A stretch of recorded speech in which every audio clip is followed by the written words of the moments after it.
સુવાર્તા તેનો 26મો અધ્યાય અને તેના શરૂઆતના 16 વચનો વાંચ્યા છે. ત્યારે એમાંથી હું થોડી બાબતો તમારી આગળ વહેંચવા માંગુ છું. પ્રભુ ઈસુ ખ્રિસ્તની મધ્યસ્થ તરફની જે મુસાફરી છે એ આ અધ્યાયોમાં એટલે કે 24મા અધ્યાયથી આગળ આપણને જોવા મળે છે. જો તમે એનો ઘટનાક્રમ જુઓ અથવા તો જે નકશો આપવામાં આવ્યો છે તમારા બાઇબલમાં પણ પાછળના ભાગે એ નકશો આપવામાં આવ્યો છે કે જેમાં પ્રભુ ઈસુ ખ્રિસ્તના જીવન સમયનો જે નકશો છે, જે ભૌગોલિક પરિસ્થિતિ છે, એને પણ જો તમે તપાસશો તો આ બધી જગ્યા, આ સ્થળ તમારી નજર સમક્ષ આવશે. જો તમે 24મો અધ્યાય અને ત્રીજી કલમ જુઓ તો તમને ત્યાં જાણવા મળશે કે પછી જૈતુનના પહાડ પર તે બેઠો હતો.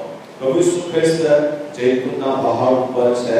26મો અધ્યાય અને 6ઠી કલમ જો તમે વાંચો કે જે આપણો શાસ્ત્ર ભાગ છે કે જેમાં ઈસુ બેથાનિયામાં સિમોન કોઢિયાના ઘરમાં હતા અને જૈતુન પહાડ ઉપર છે, બેથાનિયામાં છે. અને ત્યારબાદ 26મો અધ્યાય અને 19મી કલમ જો તમે વાંચો તો પ્રભુ ઈસુ ખ્રિસ્ત યરુશલેમમાં આવે છે.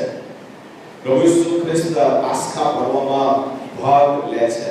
26મો અધ્યાય અને 30મી કલમ જો તમે જુઓ તો ત્યાં પ્રભુ ઈસુ ખ્રિસ્ત ફરીને એકવાર જૈતુન પહાડ ઉપર જાય છે. ત્યાં લખ્યું છે અને ગીતો ગાયા પછી તેઓ જૈતુન પહાડ તરફ ગયા.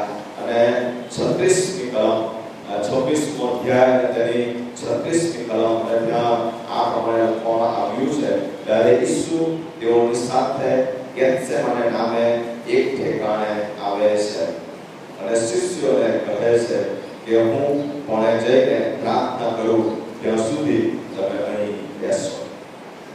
પ્રભુ ઈસુ ખ્રિસ્તની જે મુસાફરી છે એ જૈતુન પહાડ છે, બેથાનિયા છે, ફરીને એકવાર યરુશલેમમાં છે, ફરીને એકવાર જૈતુન પહાડ ઉપર ગીતો ગાતા ગાતા જાય છે. ત્યારબાદ ગેથસેમાની વાડીમાં પ્રભુ ઈસુ ખ્રિસ્ત આવે છે અને ત્યારથી મધ્યસ્થ તરફ મુસાફરી આગળ વધતી જાય છે. આજે સવારે હું 4 અલગ અલગ પાત્રો વિશે તમારી સાથે વાત કરવા માંગુ છું. અને જ્યારે આપણે આ વ્યક્તિઓ વિશે જોઈએ ત્યારે આપણે એ શોધવા પ્રયત્ન કરીએ કે અમારી એક વ્યક્તિ શું હું છું ખરો? શું અમારી કોઈ એક વ્યક્તિ એ મારા જીવન વિશે વાત કરી રહી છે ખરી? અને એ 4 વ્યક્તિ આ પ્રમાણે છે. સૌથી પહેલી જે વ્યક્તિ છે એ તો છે પ્રભુ ઈસુ ખ્રિસ્ત પોતે કે જે મરવા માટે તૈયાર છે. માથી લખેલી સુવાર્તા 26મો અધ્યાય અને તેની બીજી કલમ. તમે જાણો છો કે 2 દહાડા પછી પાસ્કા પર્વ છે અને માણસનો દીકરો વધસ્તંભે ચડાવવા સારું પરસ્પરથી કરાય છે. સો હી વોઝ વેલ અવેર. પ્રભુ ઈસુ ખ્રિસ્તને પૂરી ખબર છે કે 2 દિવસ પછી પાસ્કા પર્વ છે અને માણસના દીકરાને પરસ્વાધીન કરવામાં આવશે અને પછી મારી નાખવામાં આવશે. અને પ્રભુ ઈસુ ખ્રિસ્ત એનાથી ભાગી રહ્યા નથી, બટ હી ઇઝ રેડી. પ્રભુ ઈસુ ખ્રિસ્ત તૈયાર છે, મને મધ્યસ્થ ઉપર મળવાનું છે. બીજી બાજુ ત્રીજી જ કલમ જો આપણે વાંચીએ, ચોથી કલમ વાંચીએ, 26મો અધ્યાય ત્રીજી, અને ત્યારે એવું લખવામાં આવ્યું છે કે એક બાજુ જ્યારે પ્રભુ ઈસુ ખ્રિસ્ત પોતાની મરણની તૈયારી દર્શાવી રહ્યા છે, એક્ઝેક્ટલી એ જ સમયે ત્યારે મુખ્ય યાજકો, લોકોના વડીલો, કાયાફા તેઓ પ્રમુખ યાજકની કચેરીમાં એકઠા થયા અને ઈસુને કપટથી પકડીને મારી નાખવા માટે તેઓએ મનસૂબો કર્યો. એક બાજુ ઈસુ ખ્રિસ્ત મારા અને તમારા અને જગતના સર્વ લોકો માટે મળવા તૈયાર છે, અને બીજી બાજુ એ જ સમયે જે લોકો યહૂદી અધિકારીઓ છે, જેઓ મસીહની રાહ જોઈ રહ્યા છે, તેઓ ઈસુ ખ્રિસ્તને મારી નાખવા માટે તૈયાર છે. ત્યારે કહો છો કે તેઓએ મનસૂબો કર્યો. They were determined. એ લોકો બહુ સ્પષ્ટ હતા કે આપણે મસીહને ઈસુને મારી જ નાખવો છે. ત્રીજું એક પાત્ર આપણે જોવા માંગીએ છીએ અને એ તો 7મી કલમમાં લખવામાં આવ્યું છે. ત્યારે અતિ મૂલ્યવાન અત્તરની સંગે મરમરની ડબ્બી લઈને એક સ્ત્રી તેની પાસે આવી ને તે જમવા બેઠો હતો ત્યારે તેના માથા પર તેણે રેડ્યું. એક સ્ત્રી છે કે જે ઈસુને જે અતિ મૂલ્યવાન છે એ આપવાની ઈચ્છા રાખે છે. એના મનમાં એક એવો ઉમળકો છે કે મારે પ્રભુને મારું સૌથી સારું જે બહુ જ કિંમતી છે એ મારે મારા ઈસુને આપવું છે.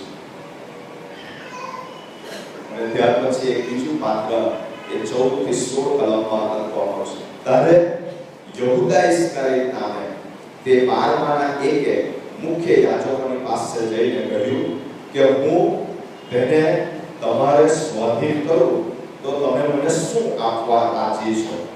અને તેઓએ તેને 30 રૂપિયા તોડી આપ્યા. ત્યારથી તેણે તેને પરત સ્વાધીન કરવાનો લાગ શોધ્યા કર્યો. એક સ્ત્રી છે કે જે ઈસુને સૌથી ઉત્તમ આપી દેવા માંગે છે અને બીજી બાજુ યહૂદા ઇસ્કરિયોત છે કે જે મૂલ્ય લઈને ઈસુને વેચવા માટે લઈ ગયા છે. અને એના લખવામાં આવ્યું છે કે તે લાગ શોધવા લાગ્યો. એક ઓપોર્ચ્યુનિટી, એક તક શોધી રહ્યો હતો કે એવી કઈ તક મળે કે હું ઈસુને પકડાવી. એક સ્ત્રી છે એ પણ એક સમય શોધી રહી હતી કે હું ક્યારે પ્રભુની પાસે જાઉં અને મારી પાસે જે મૂલ્યવાન છે એ મૂલ્યવાન હું ઈસુને આપું. અને બીજી બાજુ યહૂદા છે કે જે મૂલ્ય લઈને ઈસુને વેચી રહ્યો છે. અને માટે એક થોડી બાબતો આપણે જોવા માંગીએ. શા માટે ઈસુ મરવા તૈયાર છે? શા માટે ઈસુ કહે છે કે 2 દિવસ પછી પાસ્કા છે, મને પરત સ્વાધીન કરવામાં આવશે અને મને મારી નાખવામાં આવશે? અને તેના કારણો આ પ્રમાણે છે. સૌથી પહેલી બાબત, કારણ કે ઈસુ વગર કોઈ મરી શકે તેમ નહોતું.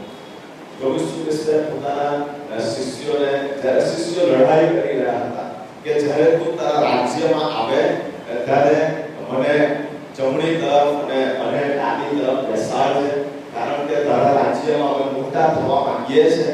ત્યારે ઈસુએ તેઓને કહ્યું હતું કે જે પ્યાલો હું પીવું છું એ તમે પી શકો છો ખરા? અને તેઓએ કહ્યું હતું કે હા, અમે પી શકીએ છીએ. અને ઈસુએ કહ્યું કે તમે એ પીશો ખરા, પણ ડાબે કે જમણે બેસાડવાનું એ મારા કાર્ય નથી. કારણ કે આ જે પ્યાલો પીવાનો હતો, આ જે વધસ્તંભ છે, એ જે નિષ્કલંક, જે નિર્દોષ બલિદાન એ ઈસુ સિવાય બીજી કોઈ વ્યક્તિનું અર્પાઈ શકે એમ નથી. મારા અને તમારા પાયા જવાથી કોઈને પાપોની માફી મળી શકે એમ નથી. આજે પણ મારા પાયા જવાથી કોઈના માટે એ માફી તૈયાર થઈ શકે એમ નથી. હા, હું ખર્ચાઈ જાઉં અને લોકોને આ ઈસુ ખ્રિસ્તની વાત કદાચ પહોંચાડી શકું, પણ ઈસુનું જે જ્ઞાન છે એ હું કે તમે કદી લઈ શકીએ એમ નથી. માટે ઈસુનું મળવું એ જરૂર હતું, કારણ કે એના સિવાય બીજું કોઈ અર્પણ એ સ્વીકાર્ય નહોતું. બીજી જે બાબત છે કે મારા ઈશ્વરનો જે અમાપ્ય પ્રેમ, રોમનોનો પત્ર તેનો 5મો અધ્યાય અને 6 થી 8 જે વચનો છે ત્યાં આ પ્રમાણે લખવામાં આવ્યું છે. રોમનોનો પત્ર તેનો 5મો અધ્યાય અને 6 થી 8 કારણ કે જ્યારે હું એક એવી પરિસ્થિતિમાં હતો ત્યારે લખવામાં આવ્યું છે કેમ કે આપણે હજી નિર્બળ હતા, એટલામાં યોગ્ય સમયે અધર્મીઓને સારું ખ્રિસ્ત મરણ પામ્યો. હવે ન્યાય માણસને સારું ભાગ્યે જ કોઈ મળે. સારા માણસને સારું તો કોઈ એક કદાચ મરવાને પણ છાતી ચલાવે, પણ આપણે જ્યારે પાપી હતા ત્યારે ખ્રિસ્ત આપણે સારું મરણ પામ્યો. એમ કરવામાં દેવ આપણા પર પોતાનો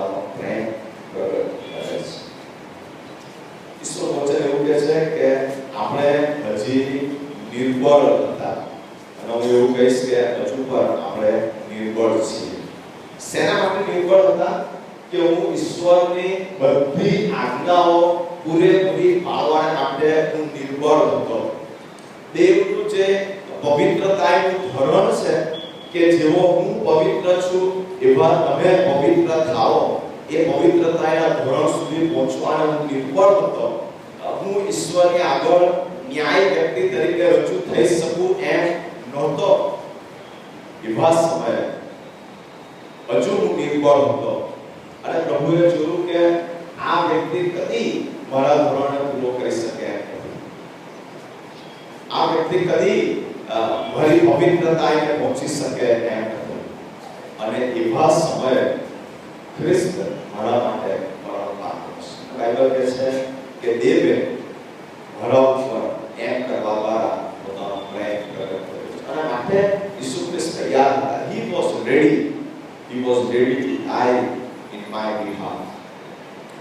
ત્રીજી જે બાબત છે કે ભવિષ્યવાણી જે કરવામાં આવી હતી, અગાઉથી એ જાહેર કરવામાં આવ્યું હતું કે ખ્રિસ્ત મારા માટે મરણ પામશે. યર્મિયા પ્રભુનું પુસ્તક અને તેનો 53મો અધ્યાય કે જેમાં પ્રભુ ઈસુ ખ્રિસ્તના મરણની આગાહી બહુ સ્પષ્ટ રીતે દર્શાવવામાં આવી છે. અને તેમાં 8મી કલમ આ પ્રમાણે કહે છે. યશાયા 53મો અધ્યાય અને 8મી કલમ, જુલમથી તથા ન્યાય ચુકાદાથી તેને લઈ જવામાં આવ્યો. તેની પેઢીના માણસોમાંથી કોણે વિચાર કર્યો કે મારા લોકના અપરાધને લીધે તેના પર માર પડ્યો ને તેને જીવતાઓની ભૂમિ પરથી મારી નાખવામાં આવ્યો. માટે પ્રભુ ઈસુ ખ્રિસ્તનું મરણ એ કોઇન્સિડન્ટ નહોતું. એવું નહોતું કે ઈસુ ખ્રિસ્ત ભૂલમાં રહી ગયા અને એમને પરિસ્થિતિનું ધ્યાન ના રહ્યું, અથવા તો એમને એ પરિસ્થિતિ મેનેજ કરતા ના આવડી, એમની પાસે એવી આવડત નહોતી કે આ પરિસ્થિતિમાંથી પોતાને બચાવી શકે અને ફસાઈ ગયા. ના, પ્રભુ ઈસુ ખ્રિસ્ત એટલા માટે મરવા તૈયાર હતા કારણ કે અગાઉથી એ ભવિષ્યવાણી કરવામાં આવી હતી કે મારા અને તમારા માટે એ નિષ્કલંક બલવાન મોકલવામાં આવશે. મારા માટે તેને મારવામાં આવશે અને ચિંતાઓની ભૂમિ ઉપરથી તેમને નાબૂદ કરવામાં આવશે. અને માટે પ્રભુ વચન કહે છે કે તેને ચિંતાઓની ભૂમિ પરથી મારી નાખવામાં આવ્યો. અને માટે ઈસુ ખ્રિસ્ત તૈયાર હતા. દેવની એ મહાન યોજનામાં પોતાની જાતને તેમણે ઉપલબ્ધ કરી. માટે બાઇબલનો જો તમે અભ્યાસ કરો તો બાઇબલ એવું કહે છે કે દેવે પોતાનો દીકરો આપણા માટે મોકલી આપ્યો. ઈસુ ખ્રિસ્ત એ પાપની યોજનામાં મારા અને તમારા માટે મરવા માટે આવ્યા અને એમણે પોતાનો જીવ આપ્યો. અને આજે દેવ પવિત્ર આત્મા આપણને પ્રભુ ઈસુ ખ્રિસ્તના મરણને આપણા હૃદયમાં સ્પષ્ટ કરે છે. અને માટે ત્રિએક ઈશ્વરનો મારા અને તમારા માટે આ એક રચાયા જેવું કાર્ય છે. દેવે પોતાના દીકરાને મોકલી આપ્યો. ઈસુ ખ્રિસ્ત પાપની યોજનામાં મારા માટે અને તમારા માટે મરવા માટે આવ્યા. અને આજે દેવ પવિત્ર આત્મા આપણને પ્રભુ ઈસુ ખ્રિસ્તની ઓળખ કરાવ્યા કરે છે. અને માટે ઈસુ ખ્રિસ્ત મરણ પામ્યા છે. ચોથી જે બાબત છે એ તો એ છે કે ઈશ્વરની આપણા માટેની આ એક યોજના છે. અને એ યોજના શું છે કે પ્રાયશ્ચિત દ્વારા સમાધાન, અટોનમેન્ટ. આજ યશાયા પ્રવચનનું પુસ્તક તેનો 53મો અધ્યાય અને 6ઠી કલમ તમારા માટે વાંચું છું. આપણે સર્વ ઘેટાની પેઠે ભટકી ગયા છે, દરેક પોતપોતાને માર્ગે પડી ગયો છે, અને યહોવાએ તેના પર એટલે કે ઈસુ ખ્રિસ્ત ઉપર આપણા સર્વના પાપનો ભાર મૂક્યો છે. એટલે એક વ્યક્તિ ગુનો કરે પણ બીજી વ્યક્તિ એનો પ્રાયશ્ચિત કરે, અને એ એ જે ભાર મૂકવાનું કાર્ય છે, ઈસુ ખ્રિસ્તને ગુનેગાર ઠરાવવાનું જે કાર્ય છે, એ કાર્ય માટે પ્રભુ ઈસુ ખ્રિસ્ત તૈયાર હતા. એમાં જ 10મી કલમ આપણે વાંચીશું, યશાયા 53 અને 10. તો પણ યહોવાની મરજી તેને કચડવાની હતી, તેને દુખી કર્યો, તેના આત્મા દોષાર્પણ થશે, ત્યારે તે પોતાના સંતાન જોશે ને દીર્ઘાયુ થશે, અને તેને હવે યહોવાનો હેતુ સફળ થશે. આ અપોઇન્ટમેન્ટ હતું, આ એક પ્રાયશ્ચિત હતું. કારણ કે બાઇબલનો જો તમે અભ્યાસ કરો તો 77 વખત આ શબ્દ વાપરવામાં આવ્યો છે. એનો અર્થ એ છે કે પાપને ઢાંકી દેવાનું કામ, મારા અન્યાયને ઈસુ ખ્રિસ્તના લોહીથી સંતાડી દેવાનું કામ ઈશ્વર કરવા માંગતા હતા. કારણ કે જો મારા પાપ ઘણા રહે તો પછીથી એની ઉપર ન્યાય બોલાય, એના માટે શિક્ષા ઠરાવવામાં આવે. પણ ઈસુ ખ્રિસ્તે પોતાના લોહીથી મારા પાપને ઢાંકી દીધા છે, અને માટે આ અટોનમેન્ટ, આ પ્રાયશ્ચિત કાર્ય એ પ્રભુ ઈસુએ મારા અને તમારા માટે કર્યું છે. પાંચમી જે બાબત છે એ બલિદાન દ્વારા ઈશ્વરના કોપને દૂર કરવો. હવે આજે ઈશ્વરના કોપની જે વાત છે એ રોમનોનો પત્ર તેનો પહેલો અધ્યાય અને 18મી કલમમાં બહુ સ્પષ્ટ રીતે બાઇબલમાં લખવામાં આવ્યું છે. કારણ કે તેમ લખવામાં આવ્યું છે કે જે કોઈ વ્યક્તિ પાપમાં છે, અથવા તો જે વ્યક્તિ પાપ કર્યા જ કરે છે, તેના ઉપર આકાશમાંથી દેવનો કોપ રહેલો છે. It means he is very angry on them. Romans chapter 1 verses 18 verse 18. રોમનોનો પત્ર તેનો પહેલો અધ્યાય અને તેની 18મી કલમમાં આ વચન છે. રોમન્સ 1:18. કેમ કે જે માણસો દુષ્ટતાથી સત્યને તાબી રાખે છે, તેઓના સર્વ અધર્મીપણા પર તથા દુષ્ટતા પર સ્વર્ગમાંથી દેવનો કોપ પ્રગટ થયેલો છે. તમને ખબર છે, જ્યારે પ્રભુ ઈસુ ખ્રિસ્તે પોતાનું બલિદાન આપ્યું, એ બલિદાન આપવા દ્વારા ઈશ્વરનો જે ગુસ્સો હતો, જે ન્યાયી ગુસ્સો, એને શાંત કરવામાં આવ્યો. હવે ઘણા બધા આ બાબતને સમજવા માટે મુશ્કેલી અનુભવે છે, પણ જો તમે ઈશ્વરના સ્વભાવને સમજો કે મારો ઈશ્વર એ ન્યાયી ઈશ્વર છે. જ્યારે ઈશ્વર કોઈ વ્યક્તિને જુએ છે કે આ વ્યક્તિએ પાપ કર્યું છે અને એ પાપને કારણે ઈશ્વર અને માણસ વચ્ચેનો સંબંધ કપાઈ ગયો છે અને એ વ્યક્તિ પાપમાં જીવન જીવ્યા કરે છે, ત્યારે ઈશ્વર કે જે ન્યાયી છે, કે જે પાપને ચલાવી લેતા નથી, એને ઈશ્વર શિક્ષા કરવાની ઈચ્છા રાખે છે. અને આ પરિસ્થિતિમાં આકાશમાંથી એ વ્યક્તિ ઉપર દેવનો કોપ રહેલો છે, એના માટેની ઠરાવેલી શિક્ષા તૈયાર છે. અને એવી પરિસ્થિતિમાં વ્યક્તિ અને ઈશ્વરની વચ્ચે પ્રભુ ઈસુ ખ્રિસ્ત આવે છે, અને વ્યક્તિએ જે પાપ કર્યા છે એના બદલે ઈસુ ખ્રિસ્ત એની શિક્ષા સહન કરે છે, અને પાપની આગળ એ વ્યક્તિને ન્યાયી તરીકે જાહેર કરે છે. અને માટે ઈશ્વર એનાથી સંતોષ પામે છે.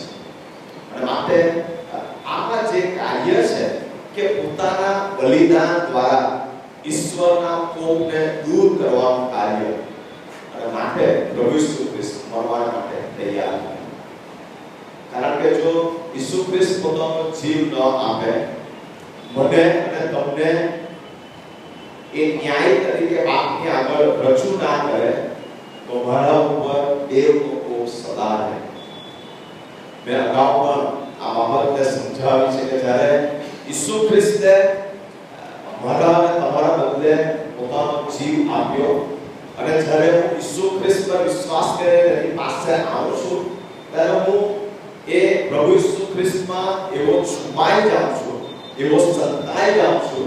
ઈસુ ખ્રિસ્ત મને પોતાની પાછળ રાખે છે અને જ્યારે મારું નામ બોલાય છે, ઈશ્વર પિતા જ્યારે મારી તરફ દ્રષ્ટિ કરે છે, ત્યારે હું નહીં, મારા થયેલા એ પાપ, એ અન્યાય, એ બુરાઈ, એ સર્વ બાબતો પ્રભુ જોતા નથી, પણ હું જે ઈસુ ખ્રિસ્તની પાછળ છુપાઈ ગયો છું, સંતાયો છું, એ ઈસુ ખ્રિસ્તને જુએ છે.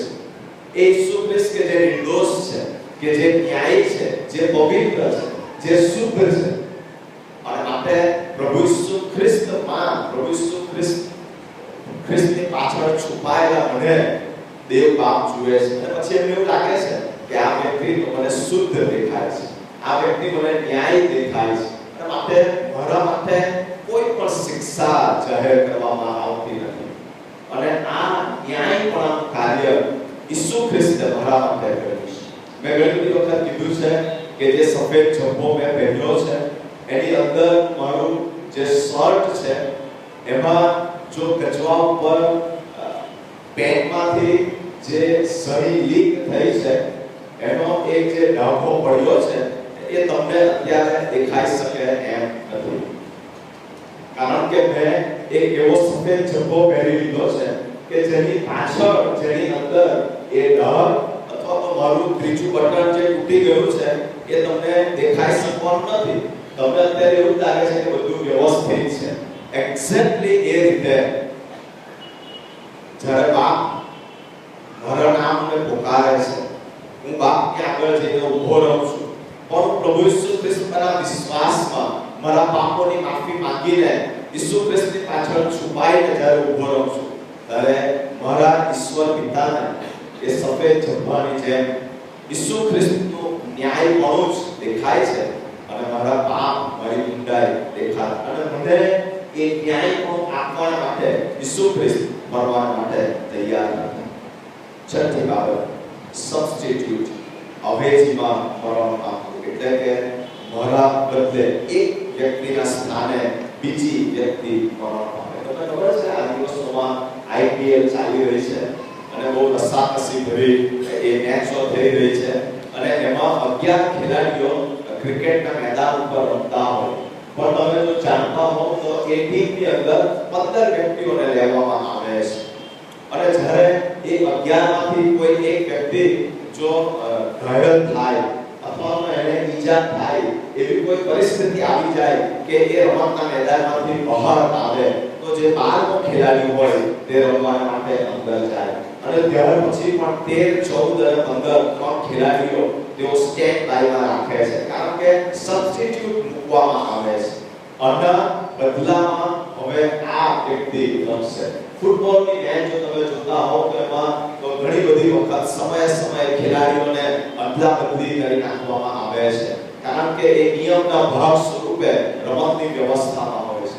તમને ખબર છે જ્યાં મારે દેવના કોપ હેઠળ શિક્ષા ભોગવવાની હતી, મારા બદલે એઝ અ સબસ્ટિટ્યુટ અવેજીમાં ઈસુ ખ્રિસ્ત વચ્ચે આવી ગયા, અને ઈસુ ખ્રિસ્તે મારા બદલે પોતાનો જીવ આપ્યો છે. યોહાનની લખેલી સુવાર્તા અને 10મો અધ્યાય અને 11મી કલમમાં મારા એ ઉત્તમ ઘેટા પાળક, મારા તારનાર, મારા ઉદ્ધારક, મારા બચાવનાર ઈસુની વાત લખવામાં આવી છે. યોહાનની લખેલી સુવાર્તા John chapter 10 verse 11, અને ત્યાં પ્રમાણે લખવામાં આવ્યું છે John 10:11, યોહાન 10:11, હું ઉત્તમ ઘેટા પાળક છું.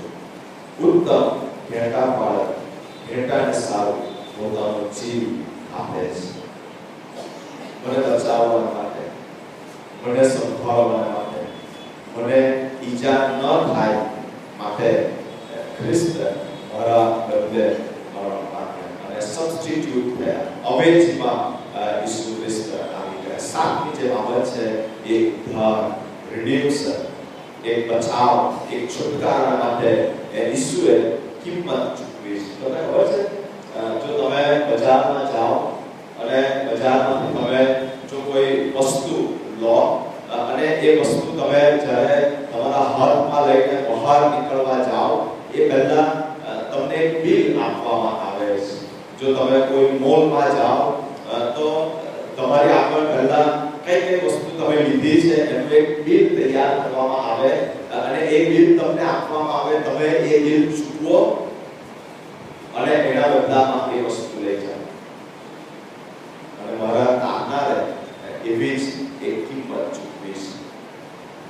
મારી જગ્યાએ અમારા છુટકારા માટે, અમારા બચાવ માટે કિંમત આપીને મને બચાવી લેવામાં આવ્યો છે. અને ત્યાં લખવામાં આવ્યું છે એ કઈ સોના કે રૂપાની કિંમત ચૂકવવામાં આવી નથી, પણ પ્રભુ ઈસુ ખ્રિસ્તના મૂલ્યવાન રક્ત એમનો જીવ આપવામાં આવ્યો છે. એ કિંમત ચૂકવવામાં આવી છે. પહેલું પિતર તેનો પહેલો અધ્યાય 18-20 કલમમાં આ વચન લખવામાં આવ્યું છે. પહેલું પિતર તેનો પહેલો અધ્યાય અને 18-20 કલમ. કેમ કે તમે જાણો છો કે તમારા પૂર્વજોથી ચાલતા આવેલા અવરખાત આચરણથી વિનાશી વસ્તુઓ વડે, એટલે રૂપા અથવા સોના વડે નહીં, પણ ખ્રિસ્ત જે નિષ્કલંક તથા નિર્દોષ બલવાન જેવા છે તેના મૂલ્યવાન રક્તથી તમારો ઉદ્ધાર કરવામાં આવ્યો છે. God paid a ransom to save you from the impossible road to heaven which your father tried to take, and the ransom he paid was not mere gold or silver, as you very well know, but he paid for you with the precious lifeblood of Christ, the sinless, spotless Lamb of God. માટે ભલો મારા અને તમારા માટે એક બહુ ભારે કિંમત ચૂકવવામાં આવી છે. એમને મને તમને અનંતકાળની માફી મળી નથી. જ્યારે સૌથી પહેલી બાબત તમારી સાથે વહેંચતો હતો કે ઈસુ ખ્રિસ્ત વગર બીજું કોઈ મરણ પામી શકે એમ નહોતું, અને માટે ઈસુ મરવા માટે તૈયાર થયા. ત્યારે હું એ બાબત વિચારતો હતો કે જો ઈસુ મર્યા ના હોતે તો હું અને તમે અનંત કાળ માટે શિક્ષા સહન કર્યા કરતે, તો પણ એ શિક્ષા ભરપાઈ થઈ શકી ના હોત. વર્ષો સુધી મારે એ શિક્ષા સહન કર્યા જ કરવાની ઇટર્નિટી સુધી, એનો કોઈ અંત ના આવે ત્યાં સુધી મારે શિક્ષા ભોગવ્યા જ કરવાની. પણ એની ભરપાઈ થઈ શકતે નહીં.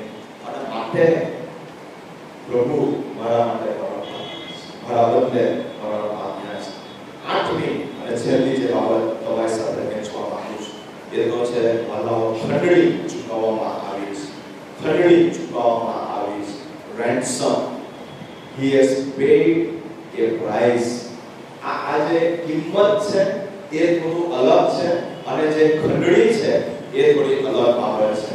તમને ખબર છે કોઈ વ્યક્તિ, કોઈ કુટુંબ હોય અને એમનો 7 વર્ષનો દીકરો જો ઘરમાં મળતો ના હોય અને અડધો કલાક સુધી તપાસ કર્યા પછી પણ દીકરો દેખાય નહીં તો બધા દોડતા થઈ જાય, સગાઓને ફોન કરવામાં આવે અને પછીથી પોલીસ સ્ટેશન સુધી લોકો પહોંચે કે અમારો દીકરો મળતો નથી.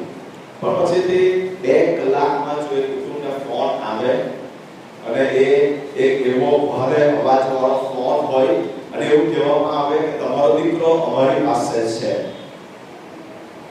જો તમને તમારો દીકરો જોઈએ છે 3 કરોડ રૂપિયા આપો અને તમારા દીકરાને તમે લઈ જાઓ. ત્યારે આ કુટુંબ શું કરે છે? ગમે તે થઈ જાય, ગમે એવી પરિસ્થિતિ હોય, પણ તેઓ ગમે તે કરીને એ પૈસા ભેગા કરે અને ત્યાં આપે. અને એ ખંડણી કહેવામાં આવે છે. એ ખંડણી ચૂકવવામાં આવે અને દીકરાને છોડાવવામાં આવે. તમને ખબર છે જ્યારે હું અને તમે એક ગુલામ તરીકે, પાપના દાસ તરીકે એના બંધનમાં હતા, છૂટી શકીએ એમ નહોતું. આપણી પોતાની પ્રમાણિકતા, આપણી શિસ્ત, આપણી અથાગ મહેનત આપણને પાપના સકંજામાંથી છોડાવી શકે એમ નહોતા. ત્યારે આપે પોતાના દીકરા ઈસુ ખ્રિસ્તનો જીવ મારા બદલે આપ્યો અને મને પાપના બંધનમાંથી છોડાવ્યો. અને માટે ખંડણી ચૂકવવામાં આવી છે. મારા છુટકારા માટે ખંડણી ચૂકવાય છે. અને ત્યાં પ્રભુનું વચન માથી 20મો અધ્યાય 28મી કલમમાં આ પ્રમાણે લખે છે. માથી લખેલી સુવાર્તાનો 20મો અધ્યાય અને 28મી કલમમાં આ પ્રમાણે લખવામાં આવ્યું છે. જેમ માણસનો દીકરો સેવા કરાવવાને નહીં પણ સેવા કરવાને તથા ઘણા લોકોની ખંડણીને સારું પોતાનો જીવ આપવાને આવ્યો છે ને ઈસુ ઘણાઓને માટે ખંડણી ચૂકવવાને માટે આવ્યો. હવે જ્યારે આપણે ઘણા શબ્દો સાંભળીએ છીએ ત્યારે આપણને એક પ્રશ્ન થવો જોઈએ કે શું ઈસુ સર્વોને માટે ખંડણી ચૂકવવા નથી આવ્યા? કેમ ત્યાં ઘણા શબ્દો વાપર્યો છે? પણ તમે જો યોહાન 19 અને 18 વાંચો તો ત્યાં બીજું લખવામાં આવ્યું છે. એની સાથે તમે પહેલું તિમોથી 2 અધ્યાય અને 6ઠી કલમ વાંચો. પહેલું તિમોથી 1 તિમોથિયસ 2:6 ત્યાં લખવામાં આવ્યું છે કે સર્વને સારું. આ તારણની યોજના એ સર્વને સારું છે. પણ પ્રશ્ન એ થાય છે કે ઘણા બધા આ યોજનાને સ્વીકારતા નથી.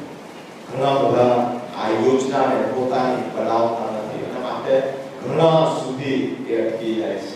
એ સર્વ સુધી જતું નથી. માટે વડાઓ મને પ્રશ્ન એ થાય છે કે શું હજી સુધી હું એ જ શૈતાનના બંધનમાં અને તાબામાં છું? મારો ઈશ્વર પિતા કે જેમણે ખંડણી તૈયાર કરી છે, જેમણે કિંમત તૈયાર કરી છે, જેમણે અવેજી સબસ્ટિટ્યુટ તૈયાર કરી રાખ્યા છે, અને છતાં મને એ પાપ હવે એવું ગમી ગયું છે.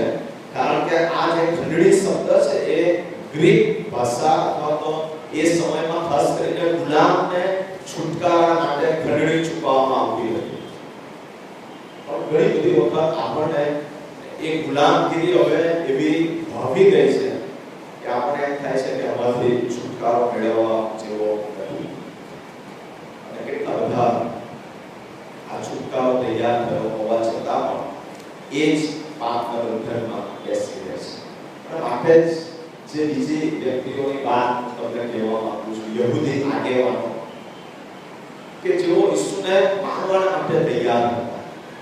એ યહૂદી આગેવાનો કે જે મસીહની રાહ જોતા હતા.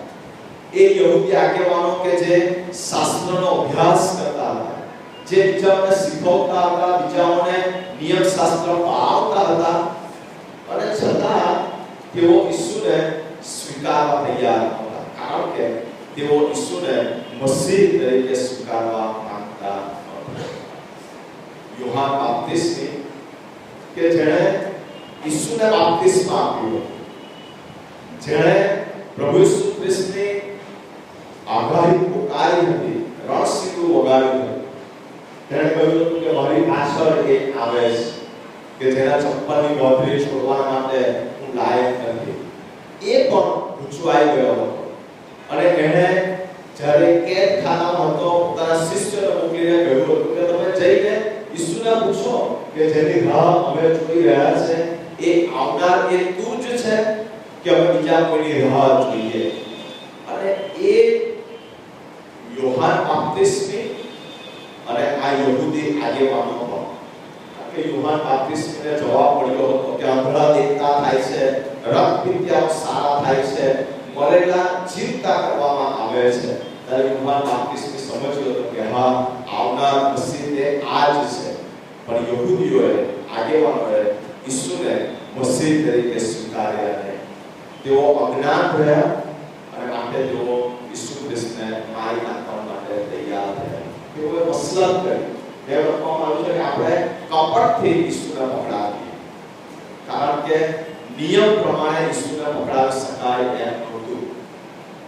અને માટે તેઓએ ઈસુને પકડવા માટે કપટ કર્યું. માથી લખેલી સુવાર્તા 27મો અધ્યાય અને અને 18મી કલમ આપણે બધા વાંચીએ. Matthew chapter 27 verse 18. Matthew 27 verse 18. અને ત્યાં આ પ્રમાણે છે, કેમ કે તે જાણતો હતો. કોણ જાણતો હતો?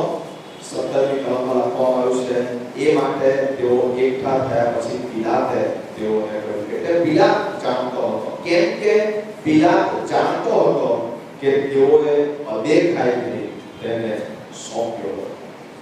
It was just because of jealousy. તેઓ પ્રભુ ઈસુ ખ્રિસ્તથી વળતા હતા. તેઓને અદેખાઈ આવતી હતી. ઈસુનો જે વૈભવ હતો, ઈસુનું જે ગૌરવ હતું, એમની પાસે જે પરાક્રમ હતું, માદાઓને સાજા કરવાનું, મરેલાઓને જીવતા કરવાનું, અને તેમના વચનમાં જે સામર્થ્ય હતું. બાઇબલ કહે છે કે પિલાતને પણ એ બાબતની ખબર પડી ગઈ હતી કે તેઓએ તેને અદેખાઈને લીધે પકડાવ્યો છે. માટે આ યહૂદી આગેવાનો અદેખાઈને કારણે ઈસુને મારવા માંગતા, ઈસુ ખ્રિસ્તથી દૂર રહેવા, ઈસુ ખ્રિસ્તને તેઓ દૂર કરી દેવા માંગતા. માથેની સુવાર્તા 27મો અધ્યાય 4મી કલમ આપણે વાંચીએ. Matthew chapter 27 verse 4. ત્યાં લખવામાં આવ્યું છે કે કહ્યું કે કોણે? યહૂદા ઇસ્કારિયોતે કહ્યું કે નિરપરાધી લોહી પરસ્વાધીન કર્યાથી મેં પાપ કર્યું છે. ત્યારે તેઓએ તેને કહ્યું કે તેમાં અમારે શું છે? આ નિરપરાધી લોહી, એમનામાં કોઈ કપટ નહોતું, અને માટે એક કપટથી તેમને મારી નાખવામાં આવ્યું. તમે જો એનો અભ્યાસ કરો, આથી 27, 23 અને 24 કલમ તમારી આગળ વાંચીશ. 23 અને 24મી કલમ. ત્યારે તેણે કહ્યું કે શા માટે તેણે શું ભૂંડું કર્યું છે? પણ તેઓએ વધારે બૂમ પાડીને કહ્યું કે તે વધસ્તંભે ચડાયા. અને પિલાતે જોયું કે મારું કંઈ ચાલતું નથી, પણ ઉલટી વિશેષ ગડબડ થાય છે. ત્યારે તેણે પાણી લઈને લોકોની આગળ પોતાના હાથ ધોઈને કહ્યું કે એ ન્યાયના લોહી સંબંધી હું નિર્દોષ છું. પિલાતે એક વખત કહ્યું કે તેઓએ અદેખાઈથી તેને પકડાવ્યો છે. યહૂદા ઇસ્કારિયોતે કહ્યું કે મેં નિરપરાધી લોહીને પરસ્વાધીન કર્યું છે. અને પિલાતે પાછળથી હાથ ધોઈને કહ્યું કે આ ન્યાય વ્યક્તિ સંબંધી હું નિર્દોષ છું. અને તમે અભ્યાસ કરીએ જાઓ, વારંવાર કેટલી બધી જગ્યાએ સુવાર્તાઓમાં પ્રભુ ઈસુ ખ્રિસ્તના નિષ્કલંક હોવાની સાબિતી બાઇબલ પૂરે છે.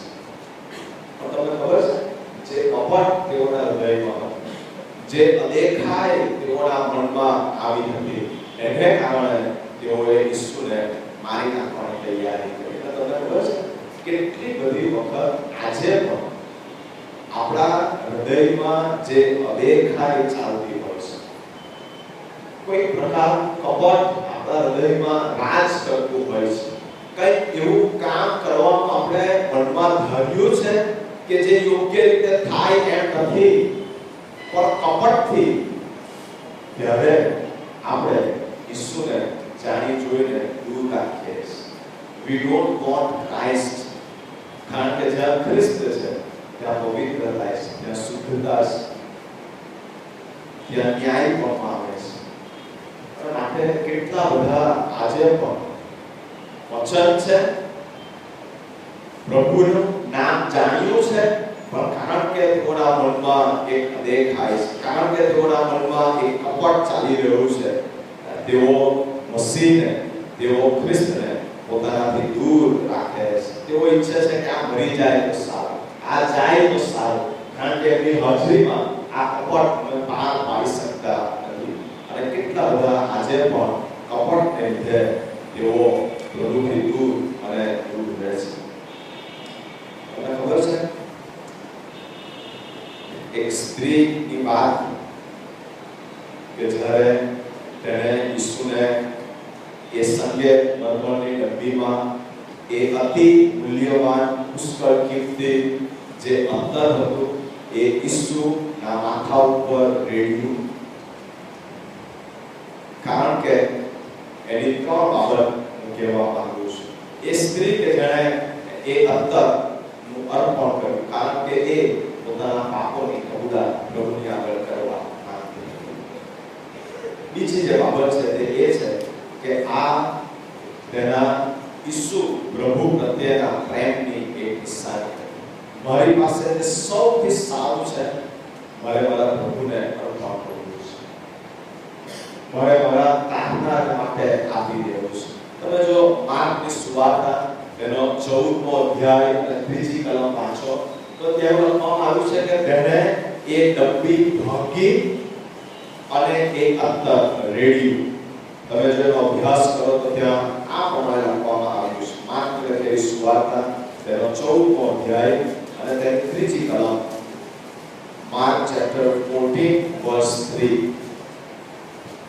અને જ્યારે તે બેથાનિયામાં સિમોન ઓઢિયાના ઘરમાં હતો અને ખાવા બેઠો હતો, ત્યારે એક સ્ત્રી જટામાસીના અતિ મૂલ્યવાન અત્તરની ભરેલી સંગે મરમરની ડબ્બી લઈને આવી અને એ ડબ્બી ભાંગીને તેણે તેના માથા પર તે રેડી.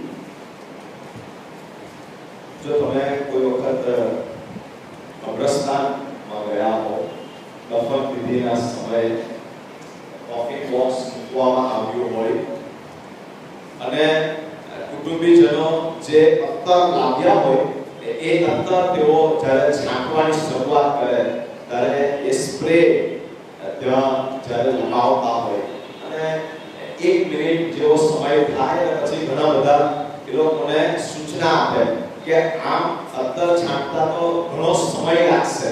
એટલે ઘણા બધા કહેતા હોય છે કે આટલી ઉપરથી એ બોટલને તમે તોડી નાખો, નજીકમાં જવામાં આવે, પથ્થર કે પછીથી હથોડી હોય એ લેવામાં આવે અને એને જોરથી મારીને એને ઉપરથી તોડી નાખવામાં આવે કે જેથી કરીને ઝડપથી એ રેડી શકાય. અને એ જ્યારે રેડવામાં આવે ત્યારે આખું વાતાવરણ એ જાણે કે સુગંધિમય થઈ જાય.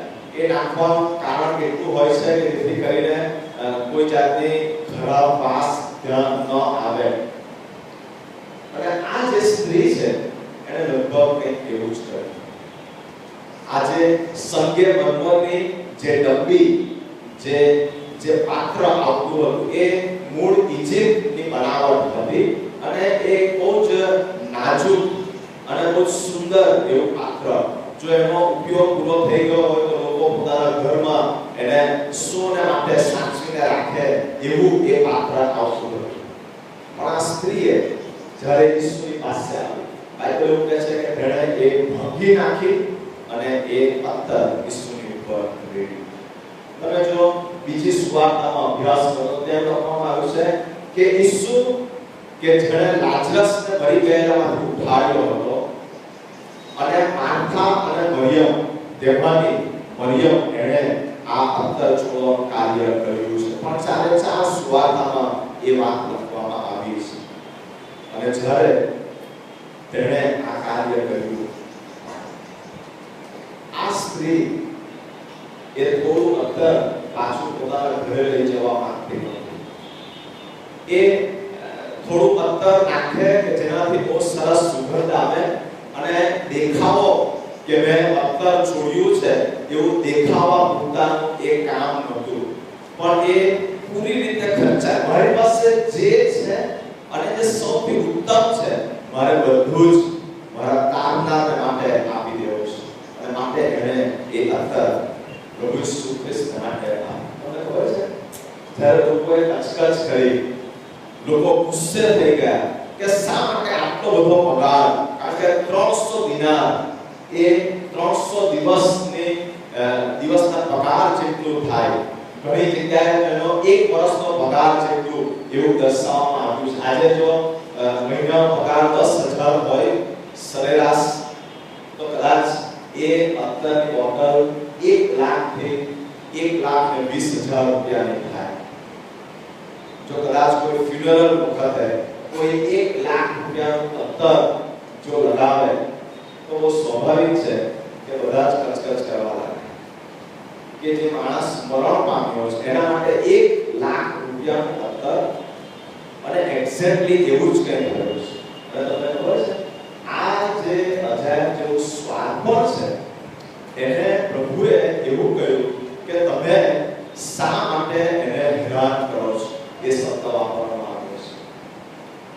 જગ્યાએ અંગ્રેજીમાં why you are criticizing her, તમે શા માટે એની નિંદા કરી રહ્યા છો?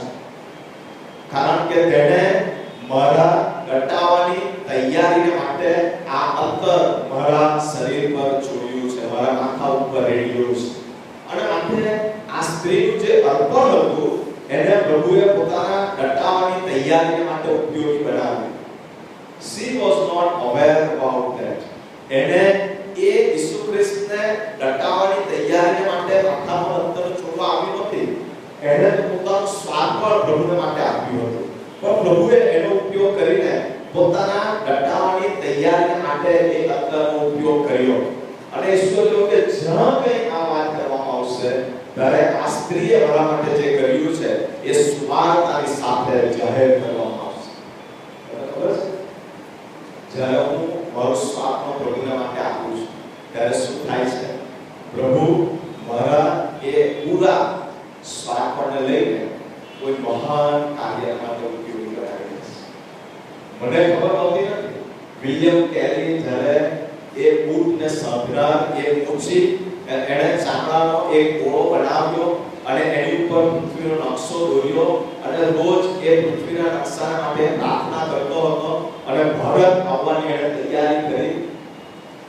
મંડળનો ઇતિહાસ એવું કહે છે કે આ વિલિયમ કેરી એ મોડર્ન મિશનના પ્રણેતા બન્યા.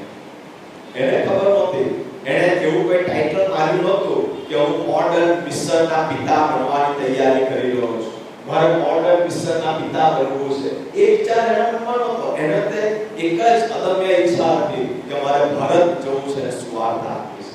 પ્રભુએ એનું સ્વાર્થ પણ લીધું અને એને જે ટાઇટલ આપ્યું કે મોડર્ન મિશનના પિતા. અદુનીરામ જર્સન જ્યારે બર્મામાં આવ્યો ત્યારે એ એવો સમજણ કે એવું કોઈ ટાઇટલ લેવા માટે નહોતો આપ્યું કે બર્માને સૌથી પહેલું બર્મી ભાષા બાઇબલ આપનાર હું બનું. એણે તો પોતાનું જીવન પ્રભુને માટે આપી દીધું. અને આજે લોકો એવું કહે છે કે બર્મામાં લોકો જે બાઇબલ વાંચે છે કે અદુનીરામ જર્સને એક પરદેશી માણસે આવીને એમને જે બાઇબલ આપ્યું કે બાઇબલ તો વાપરી રહ્યા છે. અને માટે હું જ્યારે મારો સ્વાર્થ પણ પ્રભુને કરું છું, પ્રભુ મારો સ્વાર્થ પણ લે છે અને પોતાના મરણની દફનની તૈયારી માટે ઉપયોગી બનાવી લે છે. પોતાના મહાન સેવા માટે, કોઈ મહાન પરિસ્થિતિના ફેરફાર માટે, કોઈ રિવાઇવલ માટે, કોઈ વ્યક્તિગત જીવન, કોઈ કુટુંબ માટે મારા એ સ્વાર્થ પણ ઉપયોગી બનાવે છે.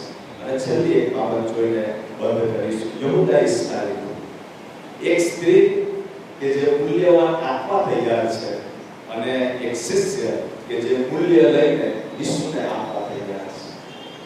કારણ કે પૈસાનો લોભ એ સર્વ પાપનું મૂળ છે. પૈસાનો લોભ એ સર્વ પાપનું મૂળ છે. બાઇબલ એવું કહે છે, યોહાન 12 અને 6, જોન 12 and 16, બાઇબલ એવું કહે છે કે he was thief.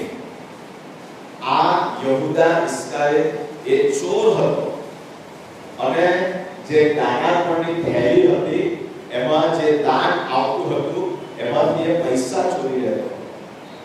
અને માટે એણે આ સ્ત્રી વિશે કચકચ કરી કે જો આ અત્તર વેચવામાં આવ્યું હોતે તો 300 દિનારની જગ્યાએ એણે કદાચ એવું કીધું હોત કે 250 દિનારમાં વેચાયું છે અને 50 દિનાર કદાચ એણે લઈ લીધા હોત. કારણ કે એને પૈસા જોઈતા હતા. અને જ્યારે એ અત્તર એને ના મળ્યું તો એણે ઈસુને વેચીને પણ પૈસા મેળવવાનો પ્રયત્ન કર્યો. કારણ કે બાઇબલ એવું કહે છે, 1 તિમોથી 6 અને 9, 1 Timothians 6:9, it says, એવું કહેવામાં આવે છે કે પૈસા એ સઘળા પાપનું મૂળ છે.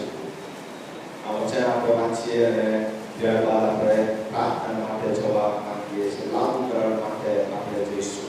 1 તિમોથી 6 અને 9, 1 Timothians 6:9, ત્યાં આ પ્રમાણે લખવામાં આવ્યું છે. We'll read verses 9 and 10. પણ જેઓ ધનવાન થવાની ઈચ્છા રાખે છે તેઓ પરીક્ષણમાં છે. Already they are in temptation. ફાંદામાં તથા ઘણી મૂર્ખ તથા નહસકારક ગુસ્સામાં પડે છે કે જેઓ માણસોને વિનાશમાં તથા અધોગતિમાં ડૂબાવે છે. 10 કેમ કે દ્રવ્યનો લોભ સઘળા પ્રકારના પાપનું મૂળ છે. તેનો લોભ રાખીને કેટલાય વિશ્વાસથી ભટકી ગયા છે અને ઘણા દુઃખોથી તેઓએ પોતાને ભેટ્યા છે. યહૂદા ઇસ્કારિયોત પ્રભુ ઈસુ ખ્રિસ્તનો શિષ્ય લાંબા સમય સુધી એ અદ્ભુત ચમત્કારો એણે જોયા હતા. પેલી સ્ત્રી કે જે અતિ મૂલ્યવાન છે એ ઈસુને આપવા તત્પર છે અને આ શિષ્ય એ મૂલ્ય લઈને ઈસુને આપવા એ લાગ શોધી રહ્યો. માત્ર વડાઓ આજે પણ પૈસા આપણને ઈસુને વેચી દેવા માટે તત્પર બનાવે છે. આજે પણ પૈસા એના એ જ છે, એ બદલાઈ ગયા નથી, એનો લોભ ઓછો થયો નથી, એની પાછળની દોડ એ ઘટી નથી બલકે વધી છે. અને આપણે ઈસુ ખ્રિસ્તને આજુ પર વર્ષે દેવા માટે તૈયાર, કારણ કે મને પૈસા જોઈએ છે, મને એ લોભ છે, એ વસ્તુનો લોભ છે.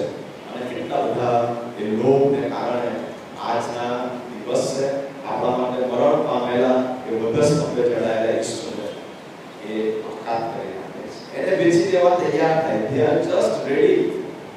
એ લોકો ઈસુને વેચવા છે કારણ કે એ લોકોને પૈસા જોઈએ છે.